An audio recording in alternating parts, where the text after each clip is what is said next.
What's up, everybody? Nick Finzer back. This is episode number 49 of the AskNick show. It's been almost an entire year. Right around this time last year, we started the show. We're going to get one more before our first break ever, holiday break from this show since last year. So thanks for being here. Thanks for tuning in. This was an amazing Q&A with a lot of really great questions. Granted, a lot of them were former students or current students of mine that jumped on and wanted to talk about things adjacent to music. And so it was really exciting to talk a little bit about things that I'm listening to, entrepreneurial skills that are missing, bands that I want to play with, music that inspires me, things that, when you're teaching, you're always trying to create a great environment for the students. And I don't often share what I'm into and stuff. And so it was cool to be able to share that with them. So this was a great Q&A. I hope you'll enjoy it. Check out the time codes down below if you want to skip ahead to any of the questions. Leave your comments in the comments below so that we can have questions for future episodes. And if you have any suggestions for changing up the format, because I'm already going to do that. I'm already thinking about changing the format in 2021 to be just a little varied, not just me talking to the camera, same angle every single week. But if you have suggestions, we'd love to hear them. Leave them down in the comments. Thanks for being here. Thanks for watching, and we'll see you in the next video.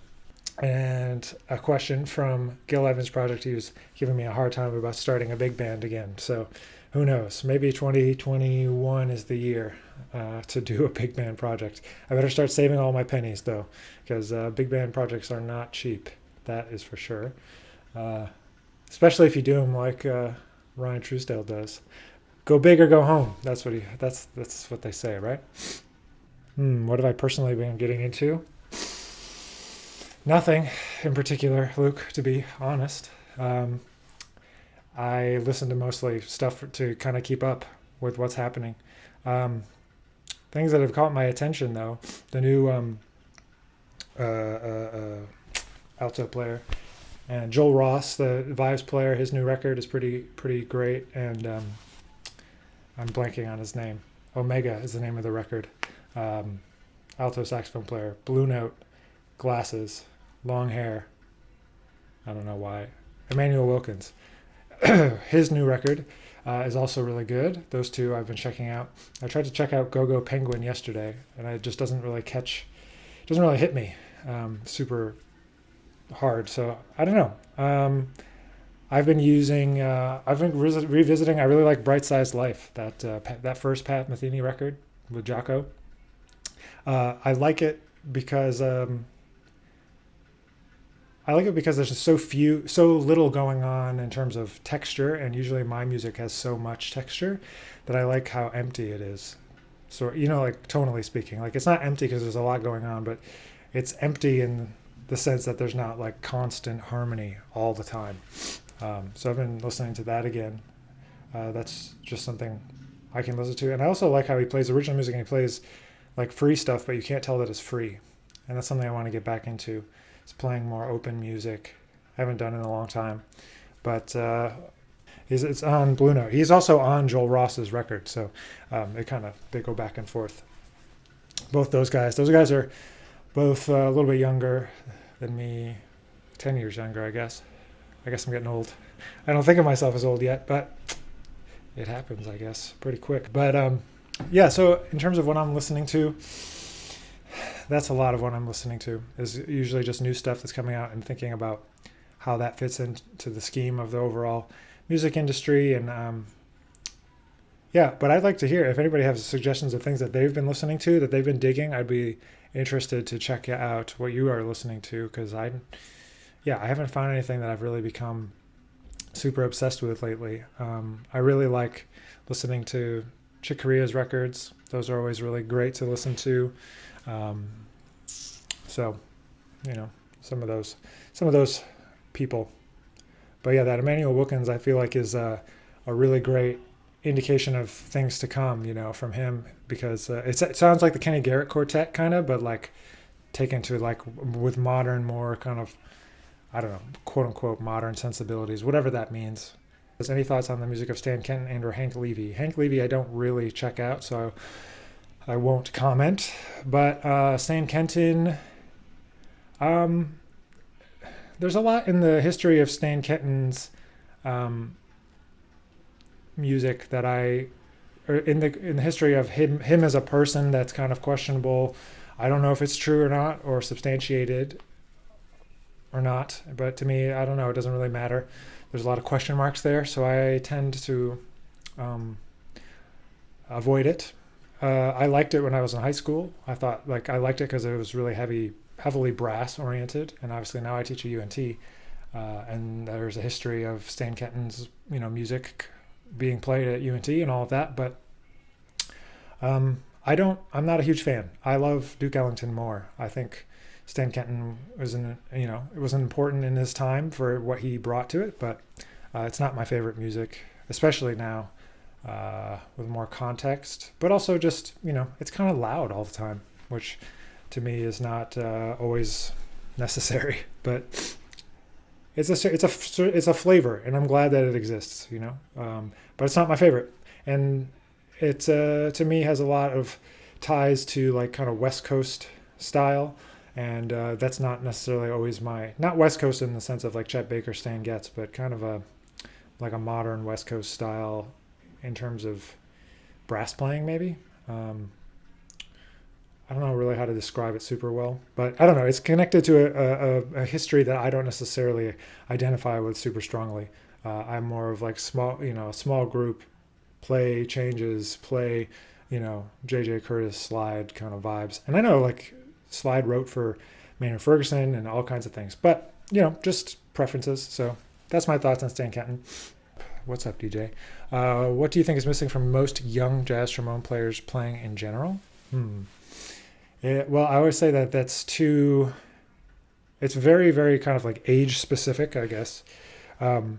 And part of it is I don't actually know that you can actually achieve this without experience. And that's just like taste and experience and developing that sense of musicality. Like I think that comes from playing gigs and playing with people, and there's just like no way to get it without just living, like without just playing a lot, playing with people who you admire, hearing how they deal with music, hearing how they deal with different musical situations, and then trying to take it and bring your own thing to it, if that makes sense. Like I like patience is a word that I would say like most young trombonists, but myself included, like lack patience, in their music, taking the horn off the face, writing tunes that take a long time to develop. And it flies in the face of everything that's in our instant 15-second clip culture. So being able to live in both worlds, I think oftentimes to me, another thing that's missing from young trombonists, while I don't think this is in the case for you in particular, DJ, because I do know you, but a lot of things it's just context. Like, do they listen to jazz, for lack of a different way to put it? Like, I find a lot of people that audition for UNT, send in for the BAC UNT Jazz Trombone competition, that they don't listen to jazz, so they don't have enough context for what it's supposed to sound like. It's kind of like, for me, what's missing in players, it goes in a circle, because it's the same for me too. When I'm listening to my playing and trying to self-evaluate, it's a constant circle of, okay, this person needs more command of the language. Okay, this person needs to be more imaginative and sound like more themselves. Oh, this person's struggling technically to be able to play what they're hearing. They've leveled up what they're hearing, and then it's like, okay, they get away from the root of the language, and then you're like, all right, this person needs more language or more harmony, and then okay, they need more originality, then okay, they need more technique to execute. So to me, it's this constant move around this circle that is, I don't know, maybe it's not a circle, maybe it's like a spiral, going downward, where it's getting tighter and tighter and tighter and tighter as you move down the levels, because you have to upgrade your. Lucas Pino, tenor player in my band, and I play in his band, the No Net always talks about you have to level up your concept, and I can't think of a better way to put it than that. You have to level up your concept, then you got to do everything in your power to catch up to your concept, and that has to do with all those things I just described. It could be on your instrument, it could be in the language and history, and it could be developing your own voice. And I think that developing your own voice, as you've heard me talk about before, comes naturally from selecting of the things that you're passionate about and that you dive into deeply. It naturally occurs. But at a certain point, there is some thought that has to go into it in terms of like what tunes you choose, in terms of what colors you choose to emphasize, in terms of what, like, do you do arrangements of tunes? Do you play them just as straight up standards? Do you, try to make things your own in terms of just like the presentation? Is that important to you? Is it not important to you? All of those little things add up, because that was kind of the difference between, we've been working on, I think that it's something that came about from listening to a lot of the entries from the competition from a couple weeks ago, was that the difference between the top couple of players that were invited to be in the finals and then the next, group of players, it wasn't three, it was many, was this developed sense of musicality and individual musicianship and a perspective. Like we want to be as deep, at least for me, I want to be as deep into the history as I can. I want to be as deep into the foundations of the instrument, all of that stuff, knowing the history, knowing tunes. But at the same time, like you have to have something to offer. And if you don't ever think about what it is that you want to offer, how are you going to ever have anything to offer? You have to think about it in some ways. Like, what are you going to say? What do you have to say? Or are you convinced that you just want to be a stylist in this music, which is totally cool, because there's a lot of people that are fantastic stylists of an instrument and are not necessarily looking to develop an artistic voice. And that's cool too, but just knowing kind of what's happening. So I hope that helps. That's kind of my thoughts about it, but that's kind of that spiral down of those concepts. Band you've never played with but want to someday. A dream gig, if you will. The Maria Schneider band is still, orchestra, is still a dream gig. I've played a little bit, but definitely not enough, and definitely not to the point where I'd say I've played with them, finitely. This is a good question. Oh, this is an obvious question. Sorry, for some reason I was thinking about big bands, but I've always wanted to play with Herbie Hancock and Chick Corea. Not together, that might be too much, but I've always wanted to be in a small group, like a quintet or something, sextet with Herbie Hancock, like his band, and or Dave Holland. I've told Jack this, but I had a long love affair with the Dave Holland quintet with Chris Potter and Robin Eubanks and Steve Nelson and Billy Kilson. That edition of the band. Just obsessed for years, and I always admired the freeness with which that they could improvise, but also how it was always playing together, and the tunes were so open yet very harmonically specific, and the freedom to kind of move back and forth between those two things. And Robin is not afraid to play what he wants to play. I want to have that fearlessness. I often can second guess myself too, and he plays with fearlessness that I really want to aspire to be like. So there's three: Dave Holland, Chick Corea, Herbie Hancock would be three. I've always wanted to actually play a gig with Carl Allen, drummer, because he was running the Juilliard Jazz program at the time that I was there, and I always thought it would be fun to actually play a gig with him. I've played a little bit at jazz camp and things like that, but there's a lot of people that I would be quote unquote fun to play with. But if I had to pick dream gig, those three would be three, and I better get on it because these guys are not the youngest chickens anymore, or whatever. Is that the phrase? Spring chicken? So I better get on it, really. But I don't know. I really want to play in the Chick Christian McBride big band. I was close a couple times, but I couldn't make it work. We were supposed to play. Where were we supposed to play? In Houston or something last year, but didn't happen. Such is life. But yeah, those are a few. I really every time I sit down to set goals, Jack, I'm always like, all right, I'm finally going to learn the Chick Corea songbook, and then so that when the time comes, I'll be ready. And then I keep not doing it. Why? I don't know. I have some kind of a block there, so I'm gonna have to deal with that. So maybe you can hold me accountable next semester to learning the Chick Corea songbook, at least what he's playing now. I know some stuff, but Armando's Rumba. There's a great recording of Armando's Rumba we did with Vincent Gardner, actually, from Jazz Trombone Day. But the questions today, nice. Same question, but for musicians who are no longer with us. Oh, for me, that's super obvious. Duke Ellington, hands down. And instantly, he asked about what's a dream gig for musicians that are no longer with us. I would say, yeah, Duke Ellington for sure. Michael Brecker. I always wanted to play that quindectet. I know that was Robin Eubanks. But if we could get the quindectet back together, I would totally do that. I've always wanted to do a project like that too, of my own.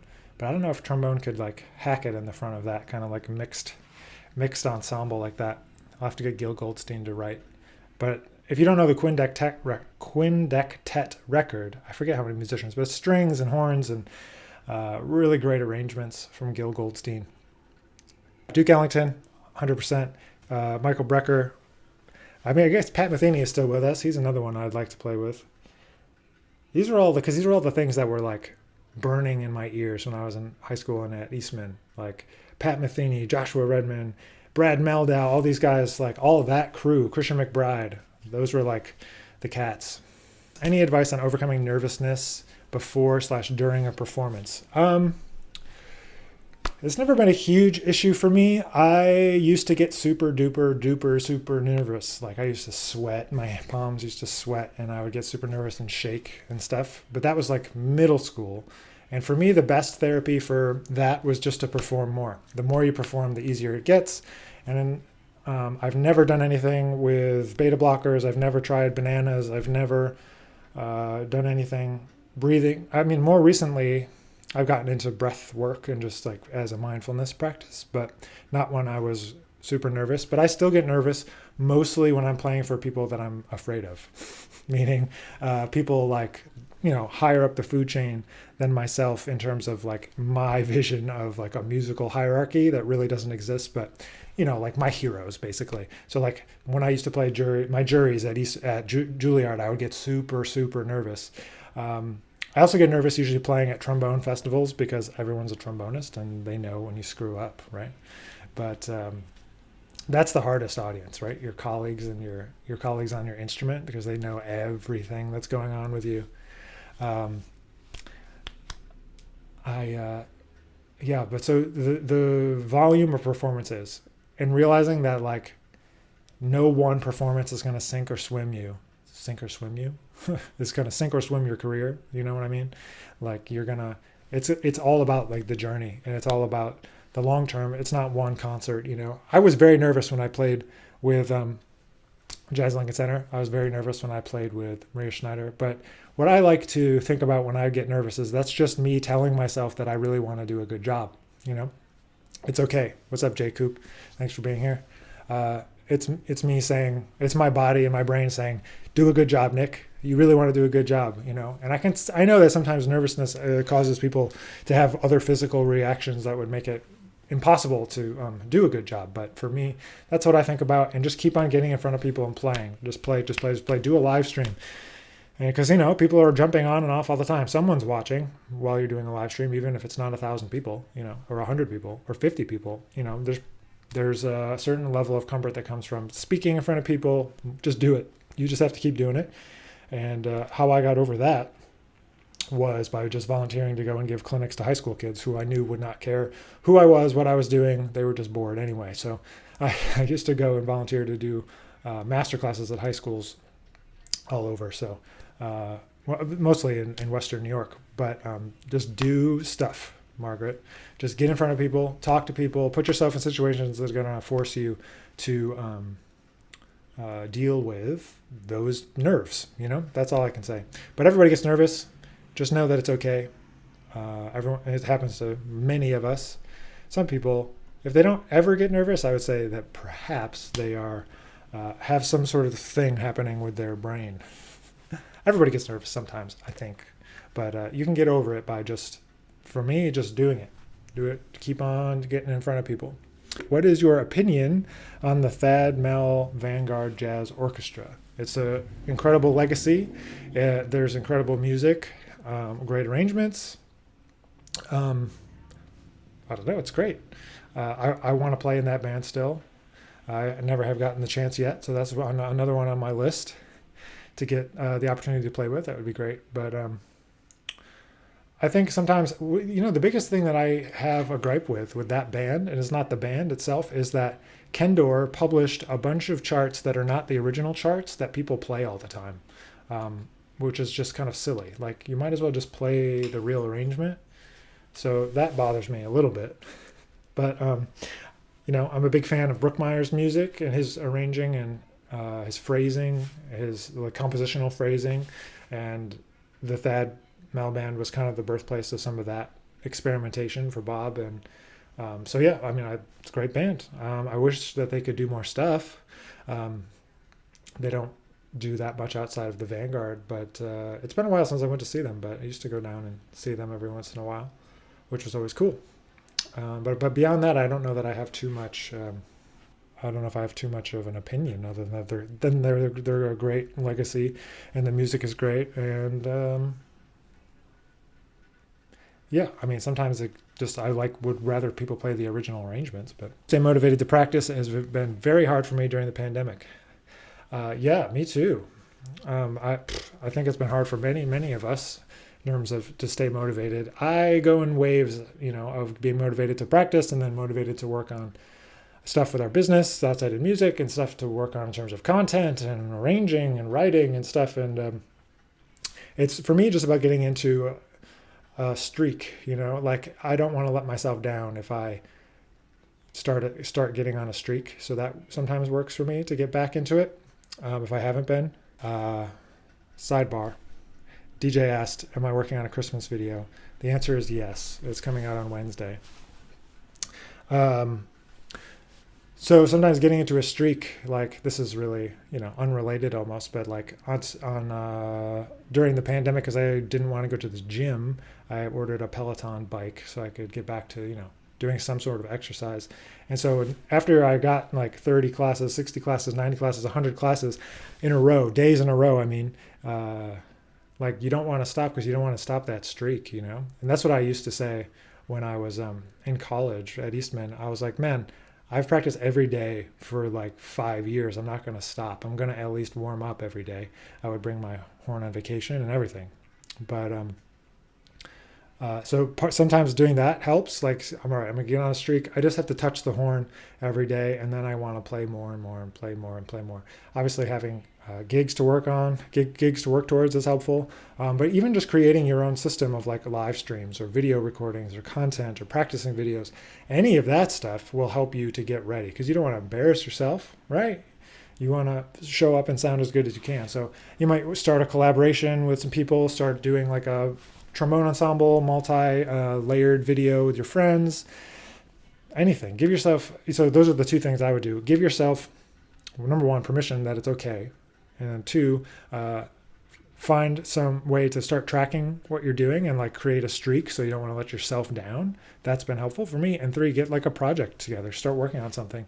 That's usually what gets me like to get really into practicing is like, I'm like, all right, I'm going to do this project. It's got to be something I'm really passionate about too, because this fall I started down the path to a number of projects and I ended up bailing because I was like, I'm only doing this because I think I should do it. And I don't care about doing this, and I'm usually not that way. I usually will have an idea and I will follow all the way through it. But even if it's a bad idea, unfortunately, that's one of my weaknesses is that I don't recognize when things are bad ideas soon enough sometimes. And I just follow them through, even though I should have stopped a long time ago. But it's okay. You got to have some on again and off again. Chris says he calls it inspiration. I don't like to call it inspiration because inspiration means you're waiting for something. I like to think about having a daily practice, like you would get up and exercise, like you would drink coffee in the morning. You're going to practice. It's part of your daily thing, and it's just what you do, especially if you identify as a trombonist. If you are a trombonist, you play trombone. So that means every day you're going to get up and play that darn trombone. Or maybe it's 4 days a week, or maybe it's 3 days a week, whatever it is, you get to decide. Nobody else gets to decide. But I don't really like that word inspiration because it leaves it up to chance. And I don't believe that success in these artistic areas really comes from chance. Exactly. The functional musician is like to think of part of your identity. That's what I agree. Very similar mindset there. So talented and inspiration and things like that. I think it's really about a practice and hard showing up and doing the work, Could be hard, could be easy work. It doesn't have to be hard work all the time, but you're showing up and you're doing the thing over and over again. And some days you'll create some stuff that's awesome, and some days you're going to create some crap. It's the same for me.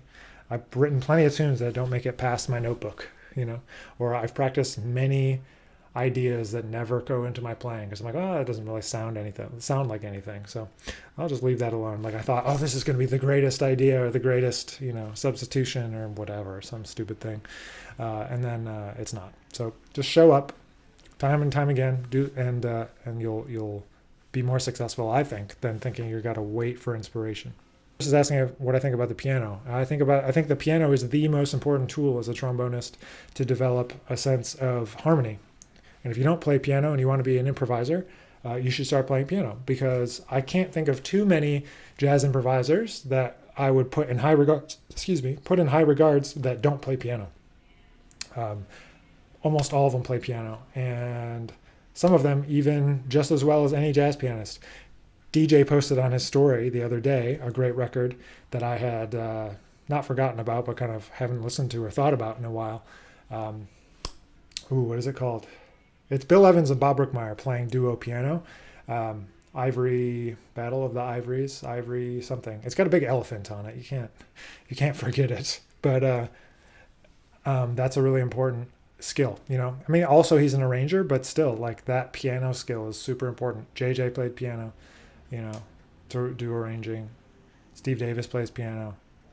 Michael Deese plays piano. Elliot Mason plays a little piano. I have to play a little piano. Everyone plays a little bit, at least a little bit of piano, if not a lot of piano. So definitely investigate. Now that you've been teaching at the college level for a bit, what do you look for as a member of a hiring committee? What are things you look for in a colleague? That's a good question, Jackson. I'll put it up again so I can look at it first. We'll buy some time while I'm thinking about that. Well, in terms of, I don't think I can really speak for a committee, and I think everyone is different, and every school is different, really, because some schools really put a lot of weight on wanting people that are going to write books and do research, whereas other schools put more emphasis on wanting performers and people that are going to be out there doing their thing. UNT has a blend of both. Somewhere like Juilliard is mostly just performers, just as an example. Same with Eastman. Eastman has a blend of people as well. These are just places that I have experience with, FSU, where I taught for a little bit, was mostly, I guess it was kind of half performers and half academics, you would call them. So I think it depends what they're looking for, and are they looking for an academic person, or are they looking for a performer? I am very biased towards wanting people that are just great musicians, period. And also they have to be good communicators, because if you're a good communicator, then you can teach well. If you're not a good communicator, I don't know how you would be able to effectively teach well, because you have to communicate information. So even if maybe they don't have a lot of experience with teaching, I think if you're a good communicator, you can be a good teacher. Especially teaching, at the college level. There's countless great performers that are not good teachers.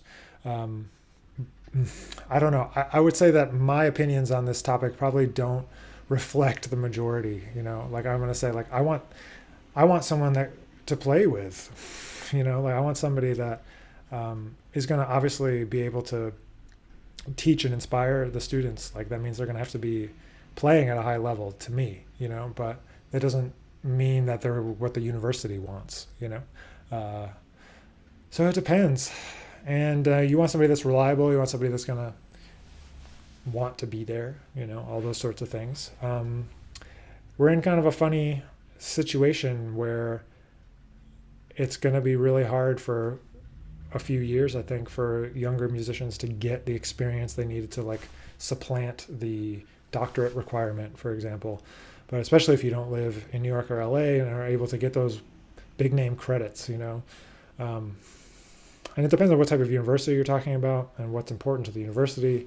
So I don't know that I have a great answer for you, Jackson. Those are some things to think about.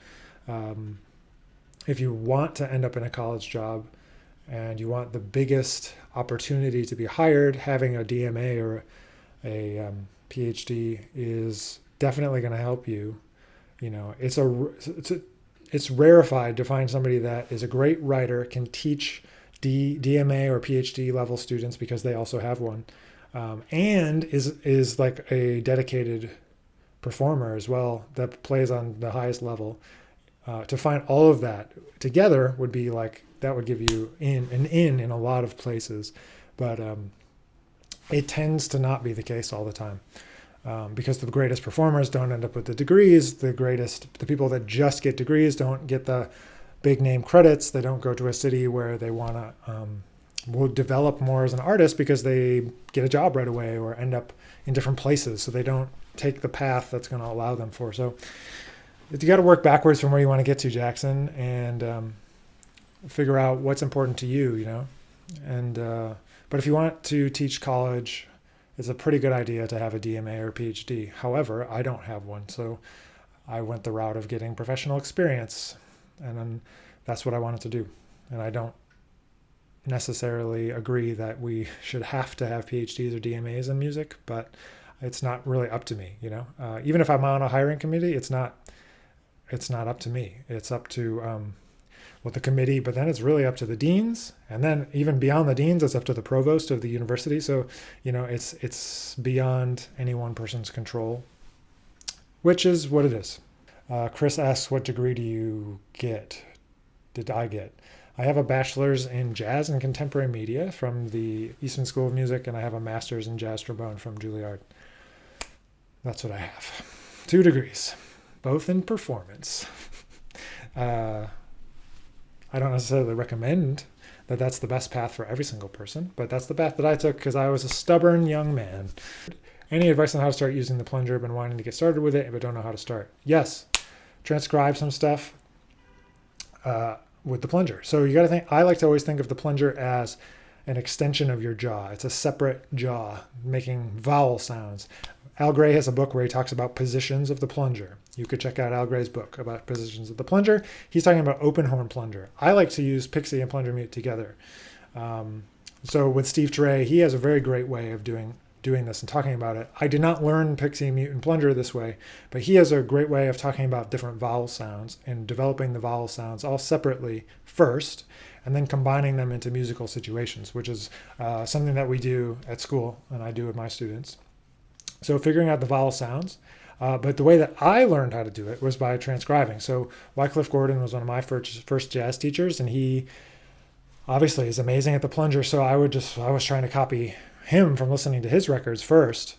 But then even before that,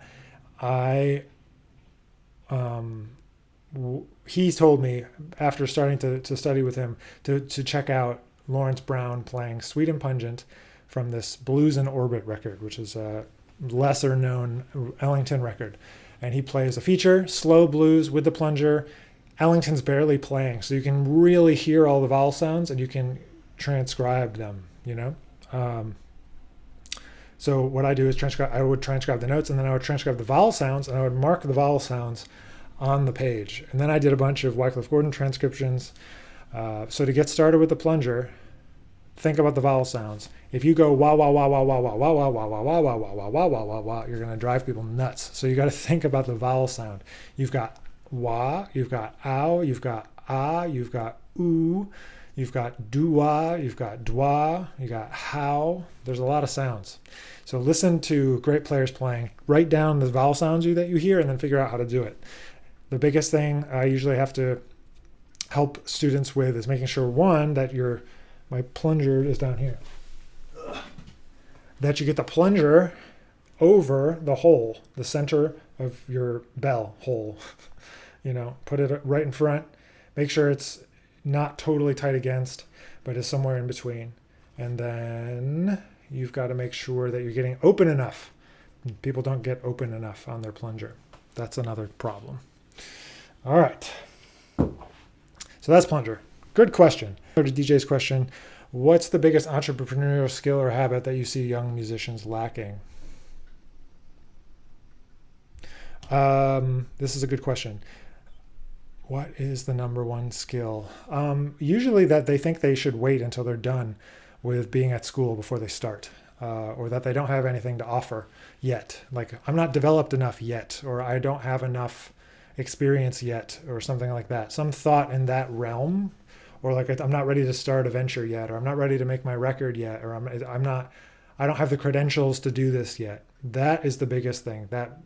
That resistance to starting, because if you wait, man, it's like you're gonna just be starting from scratch. Right now, if you're in school, for example, if you have access to people, you have access to rehearsal space, you have access, maybe not so much right now with the pandemic, but theoretically, you have people that can play your music, and you can bring them to ensembles and all this kind of stuff, and really start to develop, like, what the heck am I going to do after I get done?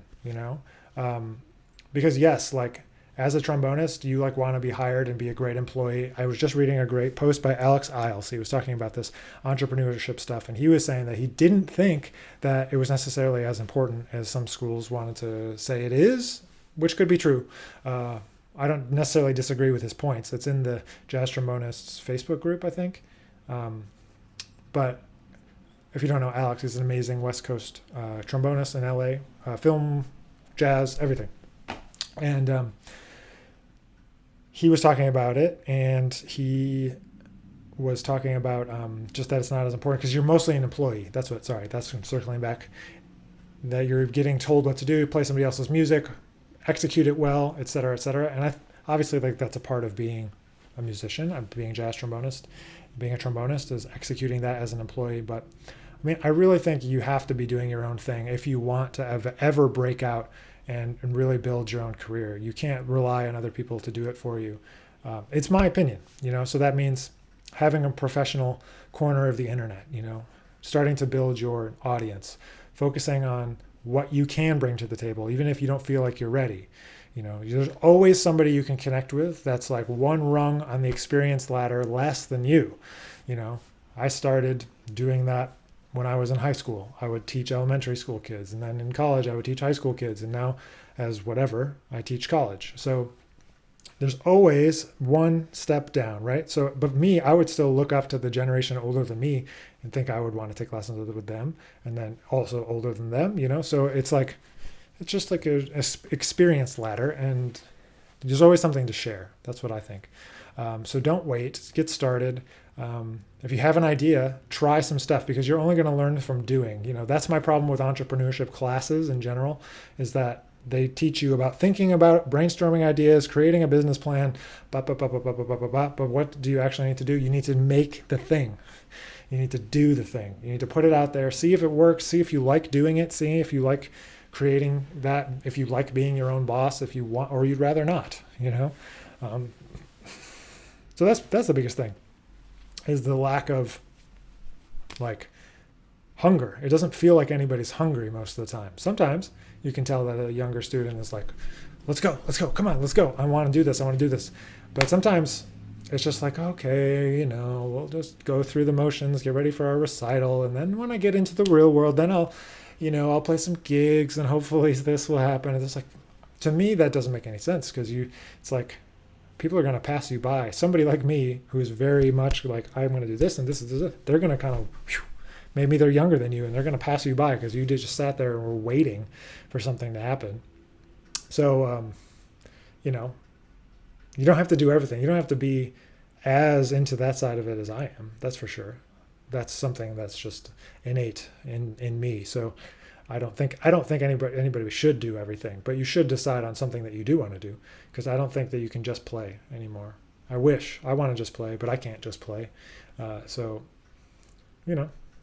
life is, things are, reality is reality. So I try to exist in a realm of reality. So I hope that helps. So just get started, man. Just go. Whatever your idea is, just go and do it. So I hope that helps. So happy holidays to everybody. And thanks for being here. And we will be back before you know it. Take care.